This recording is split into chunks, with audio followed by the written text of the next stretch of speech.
Good evening, everyone, and welcome to the Common Anomaly Podcast. I'm your host, Stuart James, and today we're future casting. We're talking about the next 50 to 100 years. What are the threats? What could go wrong? And what are maybe some glimmers of hope on the horizon? Joining me today is not Clayton James. We have a special guest in the studio today, Mr. Mark Flegel. How's it going, my friend? It's going pretty good. Thanks for having me. Yeah, no problem. You're doing me a huge favor today. I'm stealing you from your family on Father's Day, so you can come help me out. Clayton's away in the States. Hopefully he's doing all right this weekend. Visiting his girlfriend. And yeah, you're filling in. You're taking the big seat. Thank you. Yeah. I'd like to say thanks for having me, and I'd like to give a shout out to my family for, not letting me be here, but being here because it is Father's Day, and, I have a 1-year-old at home, and that's tough taking care of a little guy like that. So For sure. Yeah, no, that's great. So just to fill in for the audience, we're old work buddies. We worked together for, I don't even know how long. Like 14 years, I think. 14, or no, longer 15? than that even. Oh, longer than that. Yeah, I guess probably 17. Almost 17 years. 17 years. Yeah. On and off, right? Yeah. On and off. But and so I've been trying to get you on the show since starting it. You're the only person from work that even knows I'm doing this. You left work a little while ago, but you left at the end of last year. Yeah. So that was right at the time when I even conceived this idea of doing this podcast. And I intentionally didn't tell anybody at work about it. For one, I'm kind of private. I like my secrets.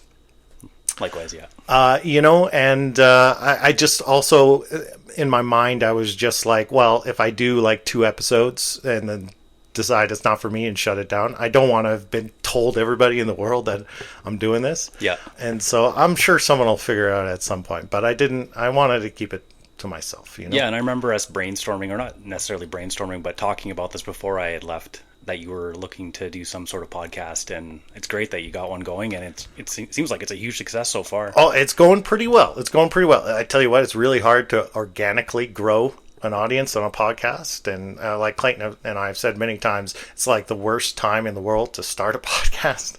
It's like a saturated market, and it's like it doesn't have the same algorithmic boosts through the distribution networks that social media has. Mm-hmm. So it's tricky, but it is doing well. We are finding our audience. We're getting downloads from all over the world now, so it's really cool to see. But anyway, I feel like this episode is kind of like 5 years in the making, because you and I had a lot of just water cooler, coffee in the morning before work start chats about what was going on in the world. Things got really interesting about 5 years ago. Yeah. The world was always interesting. There was always stuff going on, but surely it seems like things have accelerated so much in the past couple of years. And that's really why I wanted to have you on to talk about some of this stuff, because I know you're deep into it. You're kind of really into the world of finance and markets, and seeing how they move and how they're impacted by things going on in the world, or not impacted by things going on in the world when maybe they should be. Yeah. And so I'm hoping that's kind of what we can dive into today. But just one last thing before we got started, I almost forgot. I did have a shout out of my own that I wanted. It's been a crazy weekend for me because we just adopted a new puppy. Her name is Bumper because she got run over by a car when she was 3 weeks old. She's a bit of a hard luck case, shattered pelvis, broken femur. But she's on the road to recovery. She's doing great. And the adoption agency has been absolutely fantastic, and so I wanted to give them a shout out. If you're in the Calgary area, they're called Positive Match Foundation, and you can find them at positivematch.org. And I can't thank them enough. The foster home was fantastic, and they've been nothing but great. And all her care, she's still got physio and stuff, and follow-up appointments with the surgeon to see if pins need to come out of her leg later because she's still growing. All of that's paid for by the adoption foundation. So they're really looking after us. She's our new mascot for the show, Little Bumper. She's fantastic, and I can't thank them enough. Go check them out, positivematch.org. Cool. Okay, so let's dive into it. So I think I want to launch off with a bit of Nostradamus. Okay.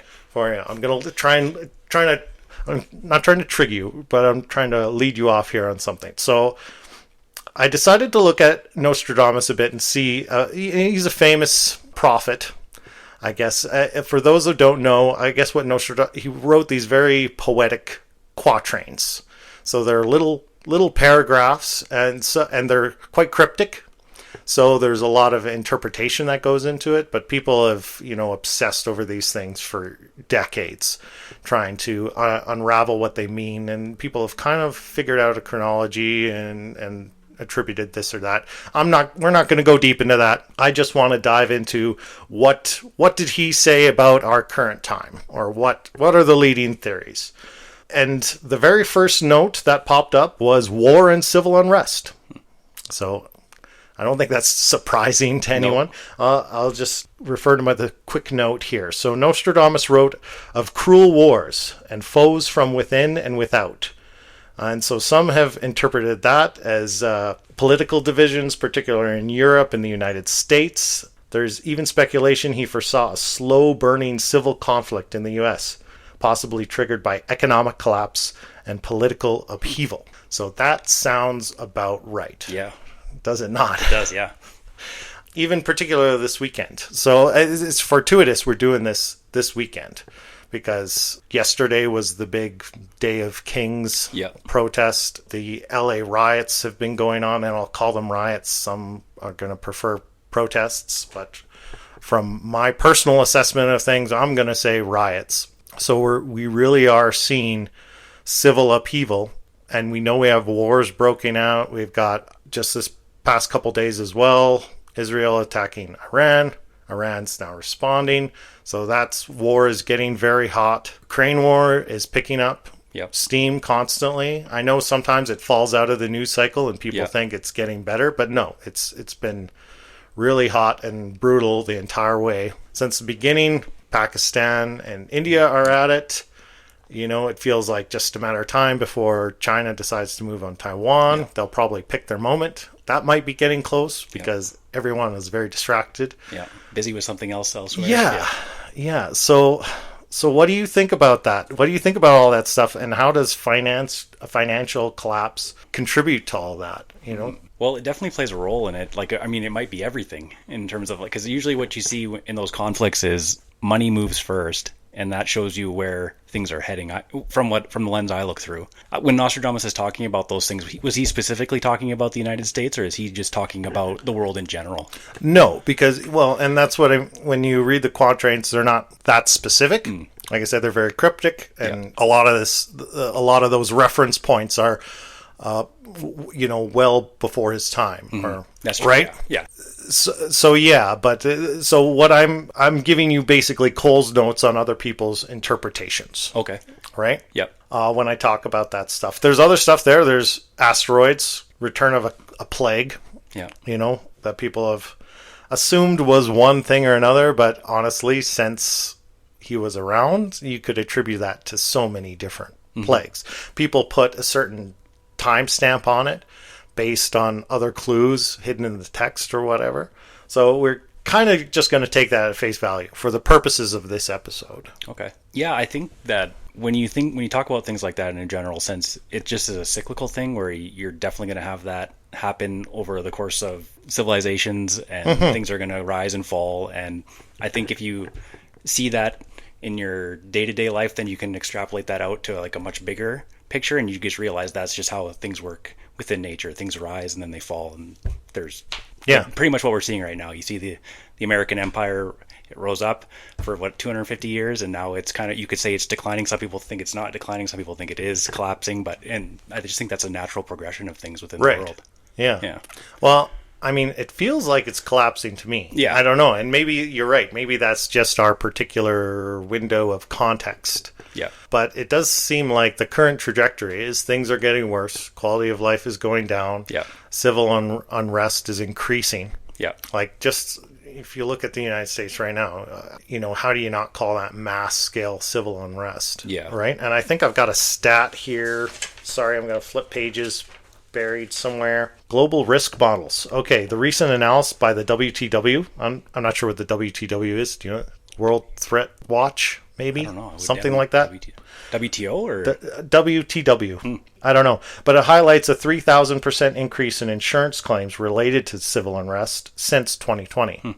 3,000%. That's a signal, right? Yeah. That's a signal to where we're going. Yeah, I think you could also make the argument that that's happening all over the world, not just in the United States, though. Like the cost of living is increasing Europe everywhere. for sure, absolutely. Yeah. Right? I think everyone likes to look at the United States as it's like the only place it's happening because it's so hyper focused on within the media. Yeah. But no one But I think that's happening everywhere. Like it's definitely happening in Europe. It's definitely happening in Canada. It's happening. Yeah, Australia, the entire Western sphere. Yeah, it's happening.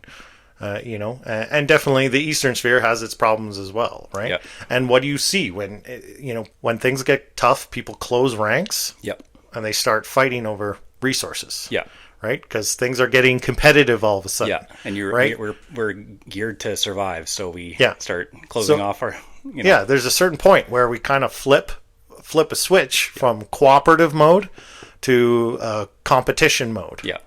People, you get spooked. You just have to get spooked enough, and you're going to close ranks and say, I'm going to protect mine. Yeah. And I'm going to grab the resources I need to keep me and mine alive before you get them, right? Yeah. Before you take them. For sure. And I think that's also something that, when for the last 50 to 100 years, there's been a lot of grease in the gears. So everything's been, moving without that much friction. Like there's always friction spots here and there, but in the last 20 years, things have definitely been changing. Things are becoming harder. They're struggling more in their day-to-day lives, and I think that's just because there's not as much greasing the system anymore. So can you elaborate on that? What do you mean by grease? Well, I mean, in a financial sense, I mean that the cost of energy is becoming more expensive. So when humans have abundance, or I guess any living creature has abundance, they're not so focused on surviving, so they can enjoy their lives. They can do the things they want. They're more open to different ideas. But when things become more difficult, and you're just struggling to get by in your day-to-day life, then I think that's when what happens is what we're talking about right now, is people become more closed off. And I think that's because for the last 100 years, the cost of money has been coming down because of interest rates. And so you could get more even if you were borrowing to do it, and you could live the life that you wanted to. But in the last 10, 15 years, that's changed, and people are now having to struggle with less because it's not as easy to get money that's not you haven't produced and worked for yet. So can you speak to me? Can you speak a little bit more towards that and how that works exactly? Because I'll try and give my own rudimentary understanding. Maybe you can just correct me where I'm going off the rails. Sure. But you say easy money, low interest rate. So that means you're going to have a low interest on returning that payment. So it's a lot easier for banks to issue out loans. Yeah. And we also have been printing money like mad since the 1970s? Yeah, it really kicked off in the 70s when we left the gold standard. That's really when they started firing up the printing press. Particularly in the past 5 years, it's gone into light speed mode. Yeah. In terms of money printing. And that is where we get this crazy runaway inflation and the currency devalues. Yeah. So all of a sudden people's money isn't going as far. Interest rates then need to increase to counteract that force. Yeah.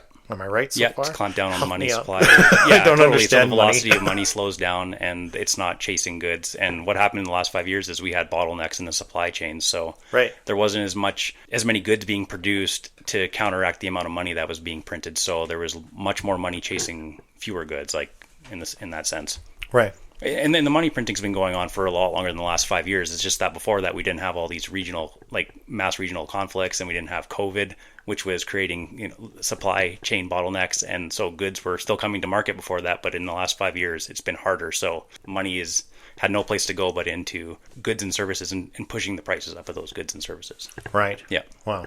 And we're so indebted that we can't raise interest rates, because then we're going to bankrupt the system, because the system is overloaded with debt. So you can't. It's this fine act of balancing interest rates and creating goods and being productive, and it's just this fine line that we're walking right now. So it's interesting. It seems like a very flawed system to me, right? So could I ask you to speculate a little bit? Why did we kind of intentionally screw ourselves this way? Oh, that's a good question. Why did we set up our finance system to function on debt and perpetually growing debt? It feels like you're just... was it just short-sightedness and not caring about the conundrum we'd be putting future generations to, just out of sheer greed? No, I don't know if it was that. It was probably it was probably there was an inflection point where we realized we didn't have enough money to take care of a problem that was in front of us. So we said, hey, we'll just try this one thing for a little bit of time. And then we got good on we felt good about that because it worked, and we're like, hey, let's try more of that. And it just became a system where we started doing it for so long that it just became the system that we have now. Right. Yeah. And I guess it's addictive, right? It is addictive. It's kind of like, it's an addiction just like anything else, like opium. Yeah. Right? Well, we love to consume, and it's boom time, right? Yeah. You feel great when when you're flush with cash. Totally. It's time to party. Yeah. And and when that kind of endorphin rush hits you, you want another hit. Yeah. And you start to lose sight of the consequences that are coming down the road. Yeah. And eventually, which is the era we're in now, I think, we're wading into an era of consequences. Yeah. I think where the bill is coming due and the piggy bank is dry. On my note on economic collapse on Nostradamus, actually, he wrote of coining leather instead of gold and silver, which people have interpreted as economic instability and currency debasement. Yeah. Right? Flipping coins. Yeah. Which, I mean, we're not the first society to do that, right? The Roman Empire, right? They started, what did they do? It was coin cutting or coin clipping. Coin clipping? Yeah, I think that's what they called it. Yeah, because coins then were actually made of real precious metals that had intrinsic value. Yeah. So they just started shaving a little bit off. Shaving them off and melt them down to be a bit smaller and a bit smaller, but keeping the same kind of value attribution. Yeah. And we see the same thing happening today, but just in a digital world. Yeah. Right? But it's just the same. You click a few buttons on a computer and all of a sudden there's a couple extra trillion dollars in the system. Yeah. All those dollars now are, like you said, chasing the same goods that existed before, or the same raw materials that existed before, but now it's divided between trillions more units. Yeah. And so each one has that much less value. Yeah. And it's basically a form of theft. Like you work for your money and it's taken away from you, but you don't see it. So you don't really. You're starting to sound like one of them dirty libertarians. Got nothing to say to that? I agree with you, right? It's hard to not, when you start looking at this stuff, to start to see the cracks and to realize, hey, this doesn't make sense. I think I sent you a meme the other day. What was it? Of the guy saying the people that are trillions of dollars in debt want to give you a credit score. Yeah. Yeah. Right? Are you able to? What? Am I going to let you participate in my system and take my money? Yeah. Exactly. Yeah. And when you can click a few buttons and have your central bank print you a few $1 trillion out of thin air, why do you need to take my tax money? Well, right? and why do you need to take taxes from me? Totally, and I think that's why they don't really have to take the tax angle anymore, where they say we're going to raise taxes, because they don't need to. They just do it through inflation now. Yeah. If you had a piece of bread and I reached across the table and started taking it from you, you'd probably say, "Hey, get out of here." But if you don't see me taking your bread, because I'm baking it in the back and stealing it, it's like you never know any different. That's right. Yeah, that's right. Do you think there's a way to fix this? Do you think there's a way that things can get better? I mean, Clayton and I have been talking a lot about end of the world scenarios because we've done a last couple episodes on AI and where it's going and what does the world look like when you have machines that can do all our thinking and working jobs. Mm-hmm. What do people do? How do people contribute to the world? Because that's how we get people identify by what their occupation is. Yeah. What do you do when you take that away from people? What does that do to the people's general human psyche? Yeah. I think it's going to be, if it's going in that direction and, we're all out of jobs in the next 10 years, 20 years, I think it's going to be more, people will automatically go back to more community-based things because you'll have to find something that you relate with others in. Yeah. We see that all the time in things like sports, and we see that in just community-based things, or just you find like-minded people like you. You go, if you like hiking, you go hiking with a group of people. If you like playing card games, you play card games or board games with people. And I think that's where humans are going to find their niche, or that's what they're going to do if they're out of the job. I mean, we all go to work because we have to. Some of us like our jobs, some of us don't like our jobs. Yeah, it's what we do when we're not doing the things that we don't like that kind of make us who we are. Yeah. Yeah. Great. Okay. Well, and if I could ask you about that, did you happen to listen to those past couple episodes about AI and AGI? No, I've seen show? I've listened to a couple of them. Well, I thought maybe you would be able to speak to that just in terms of the world of finance, because that's a weak point for Clayton and I. We're not as deep into that world as maybe you are. So that maybe was a blind spot when we're talking about the emergence of AI and AGI. How do you think those developments that are right around the corner are going to impact the world of finance and how markets move? How have they been impacting markets? Well, in terms of, they've had a huge impact on markets. Like those industries and those themes within markets have been some of the biggest moving aspects of the market. Like you can see lots of capital flowing into things like AI, quantum computing, nuclear to power it all. Yeah, those are giant themes right now. You see like the big players scooping up smaller cap companies right now. So you see like Google and Meta, they're buying, like, it's companies that have to do with that stuff all the time. And you're seeing big news headlines about, nuclear powered all AI centers, that sort of thing. So yeah, it's having a huge impact. And you're seeing lots of interesting industries come out of it as well. Like we were talking about a credit score. Yeah. There's companies that are popping up now that are looking at you based on not so much like your financial risk, but like, your what's the Chinese, the social credit system. Yeah. They're understanding how people are, the individual is, and then they're making decisions based on that, other than just like, have you paid your bills the last, year. Yeah. So yeah, you're seeing lots of different things show up. Well, and it does become authoritarian, right? Because it becomes a method of behavior manipulation. Totally. Right? You have to act a certain way to make sure your credit score is good, because otherwise you won't get a car loan and you won't be able to get to work, and so many other things that it is then impacted by. You really put shackles on. They're like invisible chains around everyone, right? Yeah. You must stay in line. You must behave this way, or withdraw from the system. Which is very how difficult. do you even do that, right? Yeah, it's got to be next to impossible these days, because even if you want to buy, like, let's say you want to go, live out in the wilderness somewhere, you still got to find a piece of land you got to buy. You can't live there. There's really nowhere you can live. Yeah. Unless you just really want to, but you'd probably just die inside of a week, right? Yeah. Or you turn into some kind of feral wild man, right? Like it's not easy to just scratch a living from nothing. No. And like you and I know about this from going out into the bush and camping on crown land and public lands. It's actually really hard to get away from people. Yeah. You can go pretty far out in what you would imagine is the middle of nowhere, and you're still running into people constantly. Like You have to get pretty deep before you're out of that sphere of influence. And then once you're out there, again, it's really hard to eke out survival, right? Yep. It is just base. If you're lucky, you can manage just base level survival. Yeah. Well, and at the end of the day, you're still on crown land, so you're still on government land. Yeah, you're just hoping to stay under the radar, right? Totally. Because it's not like those areas. I mean, it's definitely low enforcement. There's only so many rangers to cover so much wilderness. Yeah. But if you get found out, then they take you away and throw you back into the system, right? Well, and just going into more of a dystopian future, I don't think that it'll be a physical human out there enforcing those. In the next 20 years, it'll be drones. Right, yeah, it'll be drones that just fly over the wilderness and probably have thermal imaging, and they can spot anomalies and direct the people or the Terminators to go get those people. Yeah. Right? Yeah. Arnold's coming. Arnie's coming, yeah.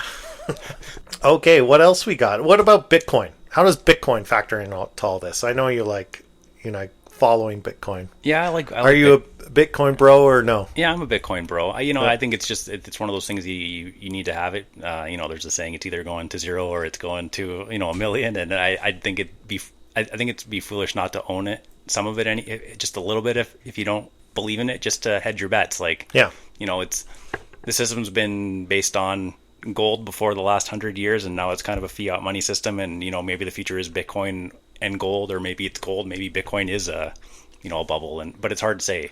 Yeah, because it just it doesn't go away. Every time you think it's going to go away, it comes right back roaring. So there's got to be something. That's right. I mean, I've wished 1,000 times, because I thought about.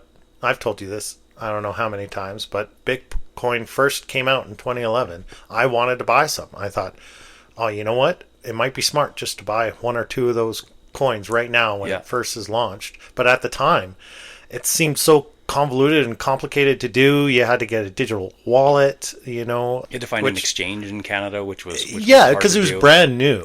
The services that exist now, they just didn't exist, right? And nowadays you can just go online, find someone who offers Bitcoin trading or crypto trading, and you can sign up like within an hour, send them a picture, and they certify it's you, and away you go. Yeah, but back in 2011, it was much harder.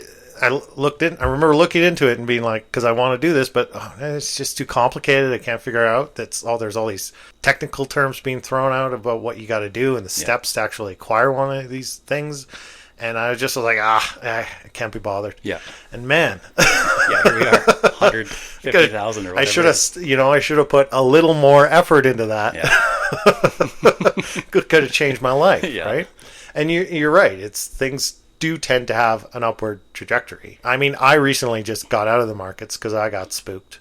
But yeah, like I was investing a lot in energy and nuclear in particular, and like Nvidia, it's roaring. And a lot of people were saying it's a bubble, but I don't think so, because I see this AI arms race, and I think it is just the beginning. I think this is the big wave of the future that we're going to see through the next 30, 40, 50 years. Yeah. It's going to be machine learning. It's going to be robotics, and it's going to require a lot more energy than we're able to produce. Like one of the threats Clayton and I were discussing about AI and AGI is, at what point, when you're no longer valuable for the work you produce because machines or computers are doing it, what happens when keeping those GPUs humming is in competition for you heating your home? Who wins in that equation? Because now they're the ones creating the value. Yeah. We don't want to be in competition for that energy.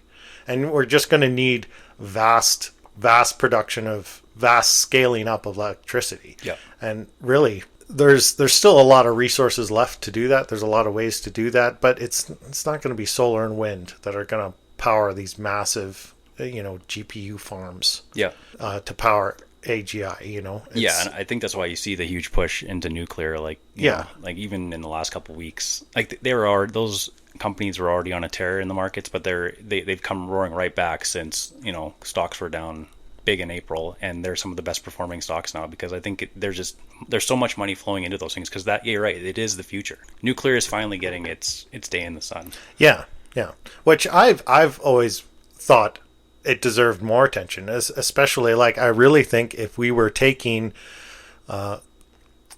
really looking at carbon as a big problem and fueling climate change and taking that problem seriously, we should be seeing much more adoption of nuclear than we have been. Yeah. Because it is really the best stepping stone we have to greening the economy. It's incredibly clean energy, and it can produce it at the scales we need it. Yeah. It doesn't replace everything, but it's really the best option we've got at the current moment. Yeah. But I think that's the people just have an ingrained cognitive bias against nuclear energy, because we've been told it's bad and it's terrible, and there's been really big public disasters that scare people. It's fear. Yeah. Right? Yeah. Everyone's scared that it's going to be Chernobyl or. Yeah. Well, and I'm sure some of that as well is, vested interests wanting to keep the status quo in terms of like, there's so much money in sunk cost and how we've been producing energy for the last, 100 years. So certain people don't want to see that go away. Yeah. I think there's a balance between the two, and, other sources of energy as well. Like, they all serve a purpose, and I think they can all be useful in a certain way. So I don't think one's bad, one's evil, one's good. But I think it's based on where we are right now, it looks like, and where the money is flowing and how it's flowing into nuclear, the market is deciding that is the best way forward in terms of how much energy we can get back versus how much money we're going to spend to get it. Yeah. And you said you're seeing money flow into nuclear, right? Yeah, it's one of the best performing sectors for the last year. That's the thing I find fascinating about finance, is that you do get a picture of what's really happening in the world by just watching where the money is flowing. Yeah. Right? So if you want to predict the future, you look where investment is going. Yeah. because investment equals the future, right? Yeah. Where people put their energy is what creates real life outcomes. Yeah. Right. Yeah. Well, and you'll have, and there you'll see a whole sector going up at once, and there could be a lot of garbage within that sector because a rising tide raises all boats. But you get a sense of which companies are the ones that are actually going to make it and survive, and then it does it almost front runs and foretells like what's going to be the big thing coming, and that's what we're seeing in the markets. And not to say that those things couldn't all just come crashing down. But if, like, for example, Amazon back in the late 90s in the tech bubble was one of the best performing stocks, and then it crashed. But look where Amazon is now. It was getting its bearings and its feet on the ground, and it was like, a little seed that was growing, and then, we thought it was going to die, and then it came right back, and now look what it is. It's this monster. Yeah. And so that's usually how markets work. But it could have died, right? That's the thing, is you can never be sure what's going to happen, which is that uncertainty principle that spooks people, right? Yeah. Like, I had like I said, I was never a huge investor. I'm pretty risk adverse. I don't like gambling with my money too much. But mostly from your influence, I kind of got into it, developed a bit of interest, and I had a small amount of money in the markets and things I was interested in. It was more just for fun, right? Yeah. And I wanted to see where things would go. And honestly, I didn't do too badly. But I'm easily spooked. I don't like to have big volumes in stuff, right? Yeah. And because I've seen those crashes that happen, right? I was about to say little crashes, but we've had huge crashes. Yeah. Huge crashes, right? And I mean, I saw a bunch of stuff. We just had a pretty big crash recently. Yeah. Like a major crash.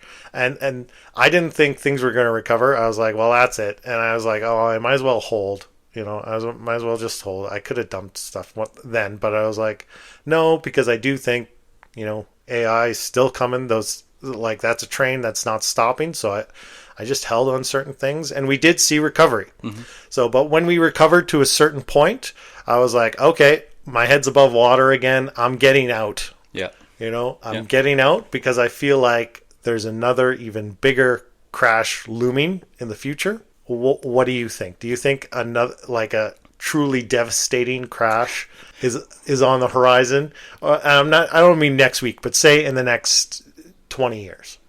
Yeah, I think that's always a possibility. Back when I first started investing, I think I was jaded because you start going down this path of like thinking, and you start thinking, oh, the world's going to fall apart any day now. Yeah. But it never seems to fall apart. Well, and that's something we've talked about ad nauseum the past 5 years. Yeah. Is you always think that the end of the world is right around the corner. Yeah. And it just never seems to be as bad as it is, even when the bad things happen. Totally. Even when the war happens, even when the pandemic happens, even when the financial collapse happens, and you think, oh shit, this is the big one, the world's about to end. Yeah. It doesn't. It's more of a blip than the world ends, right? Yeah. And I think even so, I mean, the pandemic was a big one. That was a big scare for everybody. And I remember there was when we were in the thick of it, right at the beginning, it was hairy enough that you really didn't know where that was going. I think, if it was just a little worse, that could have got really bad. That actually could have been an end of civilization scenario we were in. And luckily it didn't turn into that. But that was a big wake up call for me. And I definitely became interested in preparedness after that, and having a garden and having a flush pantry and canned foods and this and that Plan and B. Other things, freedom seeds, what have you, right? On a number of different fronts. And honestly, not born out of, I'll be honest, it is born out of fear, because I realized I saw all the things I was lacking to be prepared for such a thing, because I didn't really think that could happen. Mm-hmm. But it was a big wake-up call. Oh man, we got really close to that really happening, and I was not prepared for it. Yeah. And so it was fear, but it's been nothing but an absolutely rewarding experience, kind of going down that road and trying to integrate things into my life that make me a little more self-sufficient, a little more prepared for things to go wrong. Yeah. And to be able to weather those things and just be more resilient if something goes wrong, right? Yeah. I don't think there's anything wrong with that. I think that's a really healthy mindset to think, okay, what if nobody's going to be there to rescue me? Yeah. If the power goes out and doesn't come back on. Yeah. Within a couple hours, what if it's a couple days or a couple weeks? How do I get through that, right? Yeah. But the point is, there's always you always get to the other side of that. Not everybody does. Things go wrong, right?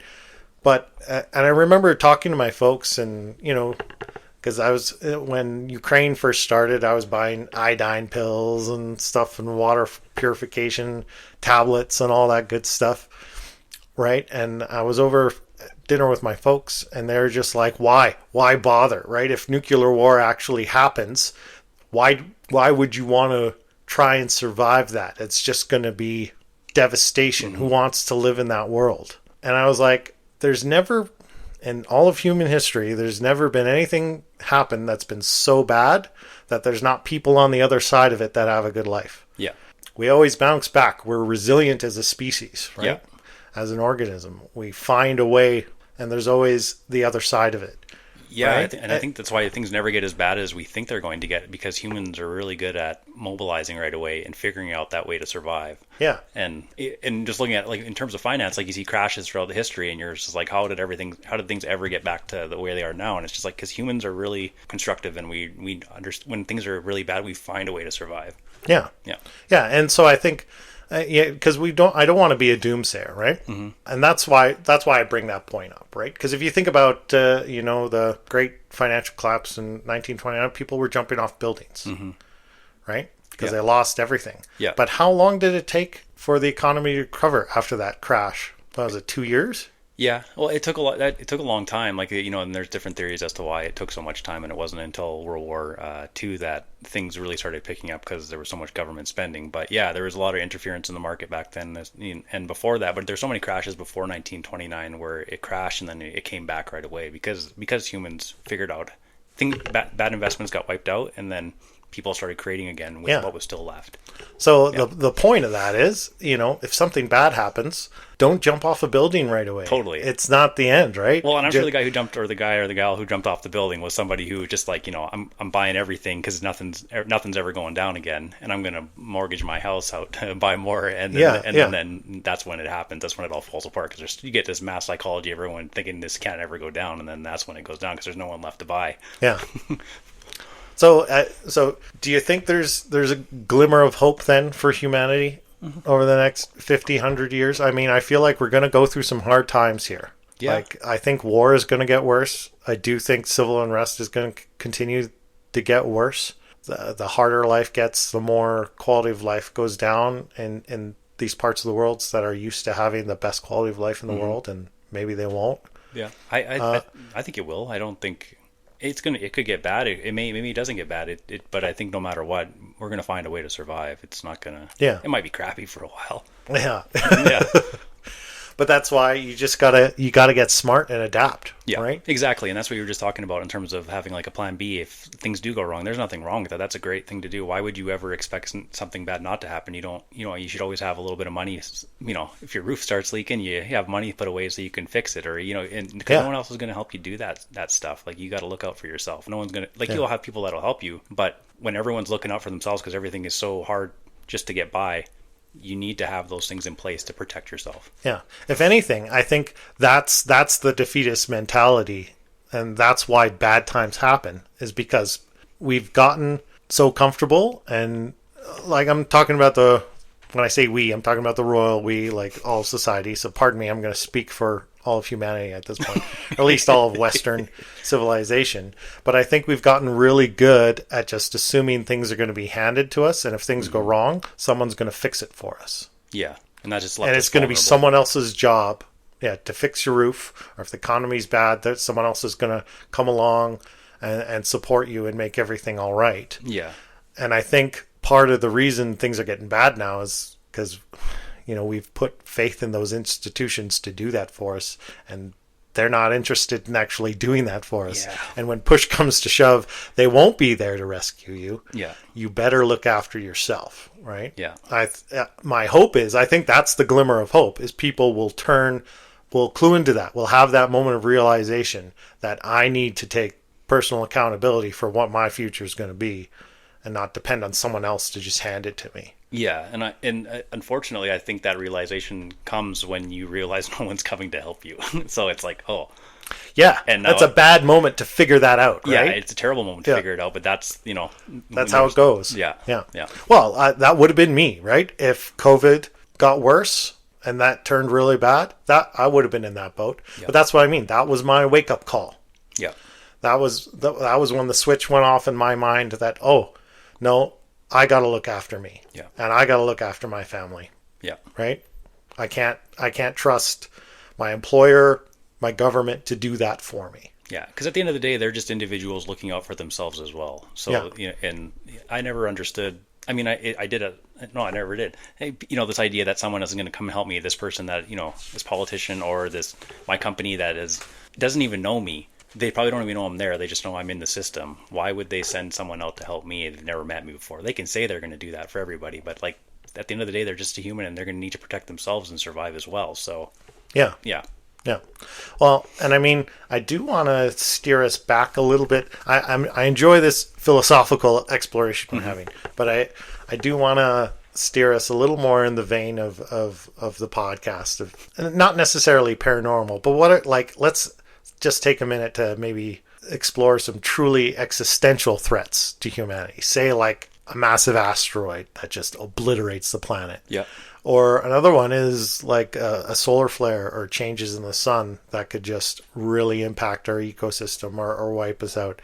What do you think about those scenarios? Yeah, those are always those things are definitely on the table as well. Another industry that I haven't really talked about in terms of finances is space exploration. Those are also sectors that are getting a lot of capital flowing into them as well. Everyone's excited about space, especially with Elon Musk and SpaceX and the things that we've seen from them. And I think people are understanding that we're going to probably need to do some space exploration and people are excited to go to Mars and that sort of thing. So I think that's one of the reasons why. I'm really optimistic about the era we're going into in space exploration. Yeah. I think we're experiencing kind of a renaissance of space exploration. And yeah, people can say and think whatever they like about Elon, but SpaceX has driven that new push into space. Yeah. Because SpaceX developed a reusable rocket. Yeah. So now they are able to bring the cost of getting stuff into orbit down by like 90% or something like that, or more, right? I don't know what the actual figures are, but being able to reuse a rocket more than once. Yeah, imagine throwing out, think about air travel. Think about how many thousands of plane trips happen across the world every day. Imagine if you threw out a 747 after one use. Yeah. Right?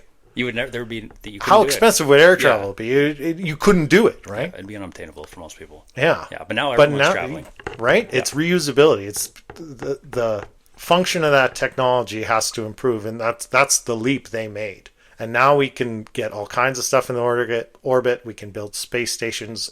I think we're on the verge of opening up the solar system, at least. I think beyond that, there's some big technological leaps that need to be made. Yeah. But I think AGI is going to be causing a revolution in that as well. Yeah. I wish I could live to a longer age, because I think the next 100 years is going to be really interesting. I think we're going to start to see the kind of sci-fi future scenarios that we've dreamt about our entire lives, right? Where we're actually exploring our solar system and beyond. Yeah. Right. Yeah. As people, hopefully it won't just be Tesla bots everywhere populating the solar system. But what about so solar flares, mass solar ejections, right? I'm going to throw a really crazy theory about you, because I went down this little crazy conspiratorial rabbit hole when I was looking at civil unrest stuff this week. And what's the term? I've got it here. Pardon me. Mass psychogenic illness. Have you heard of that? I haven't. It's basically when a large group of people are seemingly affected en masse by psychological illness. So there's examples in history, like, have you heard of the dancing plagues? No. Okay, so I'm going to give you a little history here. July in 1518, a woman named Frau Torfia stepped into the streets and began dancing uncontrollably. She kept going for days, and within a week, dozens of others had joined her, seemingly unable to stop. At its peak, up to 400 people were caught in the frenzy. Some reportedly danced until they collapsed from exhaustion. A number are believed to have died from strokes and heart attacks. Just from dancing. There are a number of theories. Ergot poisoning, right? Which, ergot poisoning is something that happens with wheat and bread. It can get this fungus that grows on it. It can be hallucinogenic. So it's equated to being something like LSD, right? So that's a theory. There are other examples of afflictions like this, where a mental illness seems to suddenly be contagious. And people are influenced. And that's really weird. Why would you just start dancing for no reason to the point where you couldn't control yourself and stop? An interesting point on that, the authorities at the time thought the cure would be more dancing. So they actually hired musicians, and open guild halls and stuff. The idea was let people dance it out, get it out of their system. But it just made the problem worse. And this was in 1518. In... where was it? I had the note. It was in Strasbourg, so now France, but at the time was in the Roman Empire. So crazy, right? And that got me thinking about the civil unrest we see today. Obviously, I think there are just very rational, normal factors that are kind of influencing people into civil unrest. Obviously, you make people's lives harder. You add a bunch of stressors where people can't afford to eat, authoritarian governments, displeasure with the government, and all kinds of those stressors add to civil unrest. But I came across this wild theory that changes in our sun, like solar radiation, especially right now, like our Earth's magnetic field, which shields us from the sun's radiation, is being severely depleted. Okay. I think it's one of the lowest points in history, and it does go through a cycle. But our magnetic field is particularly weak right now, and that's because the sun is particularly active. And I found this theory that radiation can actually have an effect on the human psyche. Because, we have an electromagnetic field, and the sun is a massive electromagnetic field. Yep.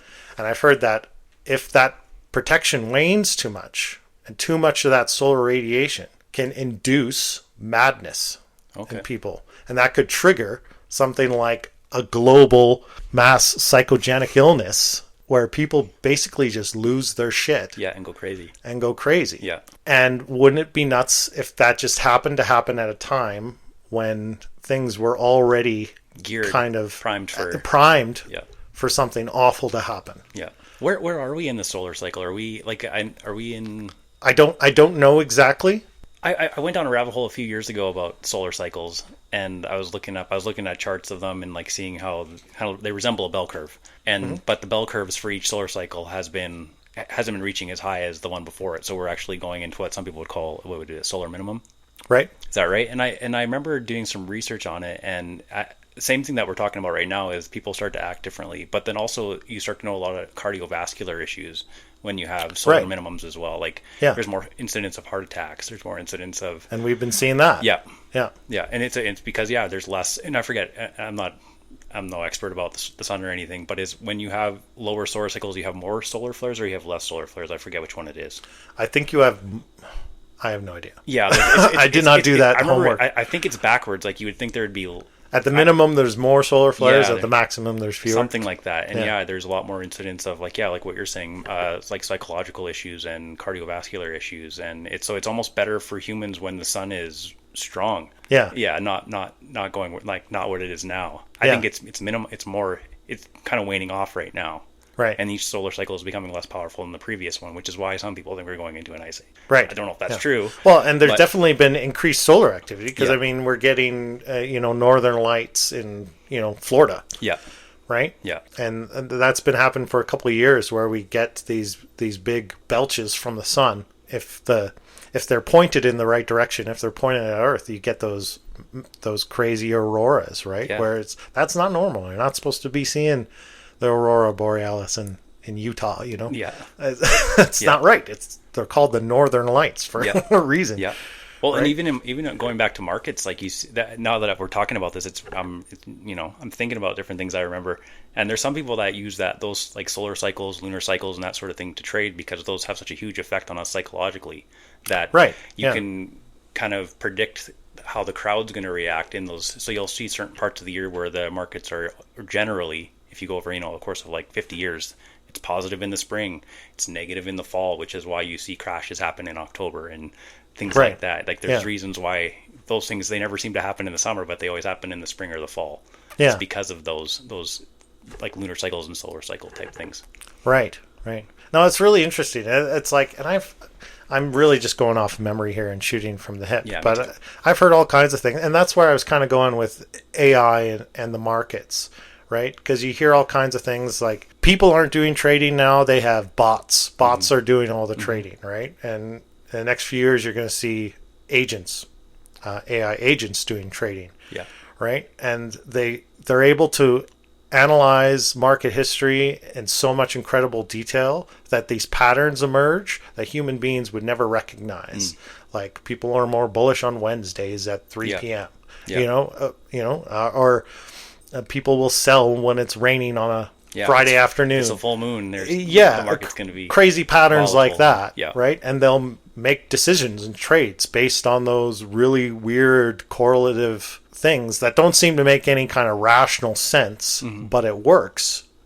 And they gain this massive competitive advantage as a result, right? What do you think about that? What does that mean? Is there just like a hidden layer to reality that we're not able to see those patterns, but they're actually all around us influencing things? I think they are, and I think if you are someone that you can't focus on everything at once, but if you'll have people that will be super focused on things like that, and they'll understand it in a way that some people will think, well, how can you possibly know that's going to happen? But if you're, if you like anything, if you are hyper focused on something, you can understand something in a way that someone else never will, and you can see like nuance, and you can see all the black through the black and white. You can see the gray in it, and I think there's definitely going to be people who are going to be able to hone in on that, and it's going to look like there's no correlation to some people, but to some people they're going to see it and they're going to be like, oh, absolutely there is. And it's like what we're talking right now. How could some people are going to say, well, how can the sun have an effect on someone psychologically or cardiovascular wise? And it's just like, but if you look at it and you spend tons of hours researching it, you'll figure out why there's correlation there. You'll find where the dots connect. So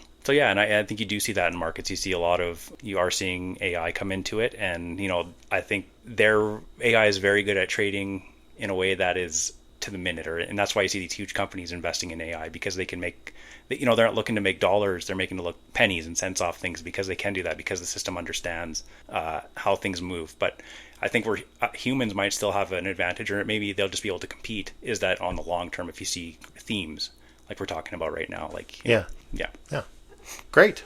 All right, well, I had some more stuff. I think we can skip it. It was more like profit stuff. I'm like Baba Yanga. Who's Baba Yanga? Baba Yanga? I don't know. Baba Yanga is known as the Nostradamus of the Balkans. She's another famous prophet and mystic. That's all I got on her. And then I had some predictions. But it's basically along the same lines as that we've already been discussing. Oh, okay. So I think we can skip that. Okay. We can skip Baba Yanga. I just like saying Baba Yanga. Baba. But we're at a really great time. So is there anything else you want to dive into, or any closing thoughts? Not that I can think of. We're at an hour. That flew by. That did fly by, yeah. See, that's easy, right? That was easy. We used to do this just every morning over coffee, right? Yeah. Super easy. Okay. Well, if you don't have anything else, we can wrap it up. Sure. I hope everyone's having a great weekend. Hope everyone's staying safe out there. Maybe plant a garden. Get your freedom bucket. Get your freedom seats. And we'll call it a night. Have a good weekend, everyone. Good night. Good night, everyone.